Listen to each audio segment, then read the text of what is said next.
Magandang hapon na mga katropa, yan kagigising natin, hapon na. So, oras na para pakain ng baboy. Yan, pero bago muna yan, biigib muna tayo ng panlinis ng kanilang kulungan at siguradong nagkalat na naman ng kanilang mga ebak, no? So, linis-linis din po at my time. Ayan, magigib na ako. Pasensya na kayo sa mga nakasabit na panty dyan, no? Hindi po binibenta yan. At yun nga, nakaigib na tayo. Papunta na tayo sa kulungan ng baboy. Nauna pang akin dyan na case, no?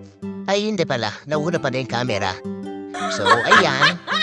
Pagsilip ko dyan ng mga katropa, nag-ihay na yung mga baboy, pero naalala ko wala pa akong dala pagkain nila. So, babalik tayo sa bahay para kumuha ng kanilang pagkain. Ayan. So, ayan nga. At nakakuha na tayo ng kanilang pagkain. So, yan. Ay, sorry. Sige, let's go. Papakain na tayo ng baboy na bago pa na hugasan ang kanilang kulungan. Yeah, so, iangat muna natin itong kanilang kulambo. Yan, nilagyan ko ng kulambo kasi nilalamok sila. No? Nagreklamo sila isang gabi. Dami daw lamok, kaya kinalambuan natin. So, yun nga. Lalagyan ko sana pagkain eh. May tubig pala yung kanilang kainan. So, tinanggal muna natin yung tubig. Yan, nag-iingay na sila. Di sila makapag-antay, ano? Ayun, at tatanggalan na rin tubig, lagyan na natin ang kanilang pagkain. At habang kumakain sila, bubuksan na natin yung kanilang pintuan at makapasok tayo sa loob. At mahugasan na natin yung kanilang kulungan. Ayan, hugas-hugas. Nakalimutan ko. Bago pala hugasan, tanggalin mo na ng eba. Ayan, so marami-rami yan, ano? Huwag na, buti na lang, di masyadong nagkikita sa video. Yaw, pasintabi po sa mga kumakain.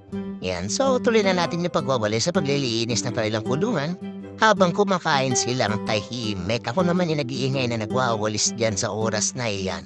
So, ayun, natatapos na tayong nabuhos ng unang timba. Tuloy natin para totally malinisan natin kulungan nila. At hindi naman nakakaya sa mga kapitbahay, bakali pa rin yung amoy ay magreklamo, ano? Pero wala naman pong amoy yan. Yan. Sekreto niya paglilinis na tayo ng baboy, ano? Walisan po muna at lagay sa araw yung nawalisang tahe para hindi siya mangamoy, sabay ng huhugasan, ano. So, ayan na. Kumakain pa rin sila. Si B1, B2, at saka si B3. Ayan.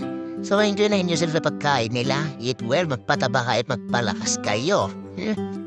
So, ito yung kabuuan ng ating kulungan ng baboy. Meron pong 2 kwarto. At medyo nahinto yung natin, pagpapagawa. Pero meron naman tayong mga materyales yan, ng ibang hollow blocks. Naging buhangin nasa highway po, mga rod, nakatabi lang, semento nakatabi lang.